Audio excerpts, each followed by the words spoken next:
BCG ಲಸಿಕೆ ವ್ಯಾಕ್ಸೇನ್ ಎಂಬುದು bacillus ಕ್ಯಾಲ್ಮೆಟ್ಗೆರಿನ್ ಎಂಬ ಬ್ಯಾಕ್ಟೀರಿಯಾ ಆಧಾರಿತ ಲಸಿಕೆಯಾಗಿದ್ದು ಮುಖ್ಯವಾಗಿ ಕ್ಷಯರೋಗ ಟ್ಯೂಬರ್ಕ್ಯುಲೋಸಿಸ್ ವಿರುದ್ಧ ರಕ್ಷಣೆ ನೀಡಲು ಬಳಸಲಾಗುತ್ತದೆ. ಬಿಸಿಜಿ ಲಸಿಕೆಯ ಉಪಯೋಗಗಳು 1. ಶಿಶುಗಳಿಗೆ ರಕ್ಷಣೆ.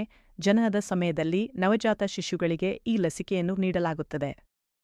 ತೀವ್ರ ಸ್ವರೂಪದ ಕ್ಷಯರೋಗ ಮೆನಿಂಜೈಟಿಸ್ ಮಿಲಿಯರಿ ಟಿಬಿ ತಡೆಯಲು ಸಹಾಯಕ. 2. ವಯಸ್ಕರಿಗೆ ಲಾಭ. ಇತ್ತೀಚೆಗೆ ವಯಸ್ಕರಿಗೆ ಕೂಡ ಬಿಸಿಜಿ ಲಸಿಕೆ ನೀಡುವ ಅಭಿಯಾನ ಆರಂಭವಾಗಿದೆ, ವಿಶೇಷವಾಗಿ ಟಿಬಿ ಪ್ರಕರಣಗಳು ಹೆಚ್ಚಿರುವ ಪ್ರದೇಶಗಳಲ್ಲಿ. ಲಸಿಕೆ ನೀಡಿದ ನಂತರ ರೋಗನಿರೋಧಕ ಶಕ್ತಿ ಹೆಚ್ಚಾಗಿ ಮುಂದಿನ 10-18 ವರ್ಷಗಳವರೆಗೆ ರಕ್ಷಣೆ ಒದಗಿಸಬಹುದು. 3. ಇತರ ಆರೋಗ್ಯ ಸಮಸ್ಯೆಗಳಿಗೆ ಸಹಾಯ.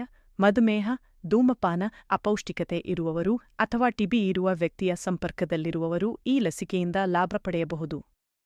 ಕೆಲ ಅಧ್ಯಯನಗಳ ಪ್ರಕಾರ ಬಿಸಿಜಿ ಲಸಿಕೆ ಕೊರೋನಾ ವೈರಸ್ ವಿರುದ್ಧವೂ ರೋಗನಿರೋಧಕ ಶಕ್ತಿಯನ್ನು ಉತ್ತೇಜಿಸಬಹುದು ಎಂಬ ನಂಬಿಕೆ ಇದೆ.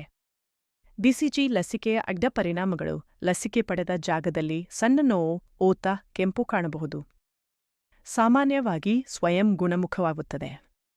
ಈ ಲಸಿಕೆ ಭಾರತದಲ್ಲಿ 600 ಇಂದು ಬಳಸಲಾಗುತ್ತಿದೆ ಮತ್ತು ರಾಷ್ಟ್ರೀಯ ಕ್ಷಯರೋಗ ನಿಯಂತ್ರಣ ಕಾರ್ಯಕ್ರಮದ ಭಾಗವಾಗಿದೆ. ಕರ್ನಾಟಕ ಸರ್ಕಾರವು ಕೂಡ ಟಿಬಿ ಮುಕ್ತ ಕರ್ನಾಟಕ ಗುರಿಯೊಂದಿಗೆ ಈ ಲಸಿಕೆಯನ್ನು ವಿಸ್ತರಿಸುತ್ತಿದೆ.